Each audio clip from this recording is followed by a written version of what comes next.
नमस्कार दोस्तों, जानते हैं आज और एक कानून क्या है। यूसीसी क्या है। यूसीसी क्यों इतना ज़्यादा लोग जो है इसका विरोध कर रहे हैं, क्यों इतना ज़्यादा न्यूज़ में बना हुआ है। अगर पेपर देखे तो पेपर में, न्यूज़ चैनल देखे तो न्यूज़ चैनल, यूट्यूब देखे तो यूट्यूब पे भी।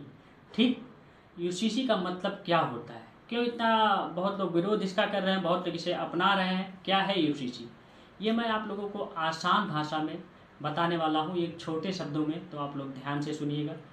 देखिए, यूसीसी का मतलब होता है इसका फुल फॉर्म होता है यूनिफॉर्म सिविल कोड।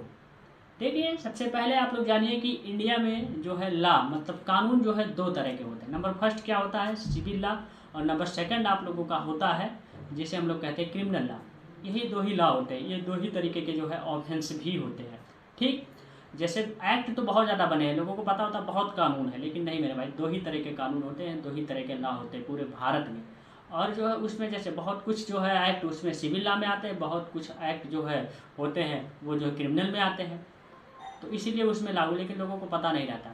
आपको बता दूं, जो है क्रिमिनल लॉ जो होता है वो जो है आप किसी भी जात, किसी भी धर्म से हो, चाहे आप हिंदू हो, मुस्लिम हो, सिख हो, ईसाई हो, या जैन धर्म से रिलेटेड हो, कोई भी धर्म से रिलेटेड हो, तो आप सभी लोगों पे जो है वो बराबर का हकदार होगा, बराबर लागू होगा। अगर लाइक दिस आप किसी का मर्डर कर दिए, सेक्शन 302 लगा, और तो सेक्शन 302 लगा, तो ऐसा नहीं है कि आप हिंदू हैं तो आप पर ही लगेगा। आप चाहे हिंदू हो, चाहे मुसलमान हो, चाहे सिख हो, चाहे ईसाई हो, चाहे जो हो, आप पर ही जो हो वो सेक्शन धाराएं वो लगेगा, क्योंकि वो क्रिमिनल लॉ में आता है। वो धाराएं लगेंगी और वही सेम सजा होगा, वही प्रावधान होगा, वही प्रोसीडिंग होंगी, सारी चीज़ें होगी। लेकिन आप लोग जान लीजिए सिविल लॉ क्या होता है। सिविल लॉ जो है अलग अलग धर्मों में बांट दिया गया है। जैसे कि अगर मैं हिंदू हूँ तो हिंदू धर्म के लिए अलग है, और आप मुसलमान हैं तो मुसलमान धर्म के लिए अलग है, सिख है, ईसाई, अलग अलग जो है ये कंट्रीब्यूशन में बटा हुआ है। जैसे लाइक दिस, मान लीजिए डिवोर्स लेना है, तो डिवोर्स अगर हिंदू हैं आप तो अलग तरीके से लेंगे, उनका पर्सनल लॉ बना हुआ। अगर आप मुसलमान हैं तो मुसलमान के लिए जो है वो पर्सनल लॉ बना हुआ है, वो अपने लॉ की तरह ले सकते हैं। अगर आप लाइक दिस, मान लीजिए अगर आप शादी करना चाह रहे हैं तो वो हिंदू मैरिज एक्ट की तरह हो रहा है, उनका अलग से लॉ बना हुआ है। मुस्लिम मैरिज एक्ट उनके तरह से हो रहा है उनकी शादी। ये सब सारी चीज़ें होती हैं।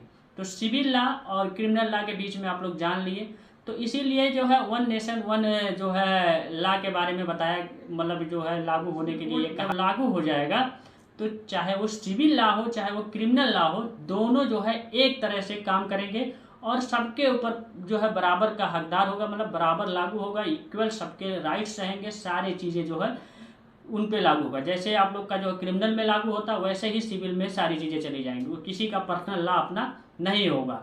इंडिया के लिए एक ही कानून होगा, मतलब कानून दो ही तरह के होंगे, लेकिन जो है लागू सब पे बराबर का होगा, चाहे वो क्रिमिनल में हो चाहे वो सिविल में हो। तो यही है यूनिफॉर्म सिविल कोड, इसीलिए गवर्नमेंट लागू करने के लिए कह रही है, लेकिन बहुत लोग विरोध कर रहे हैं। अब आपका क्या राय है, आप कमेंट बॉक्स में कमेंट करके जरूर बताएं। ठीक, थैंक यू।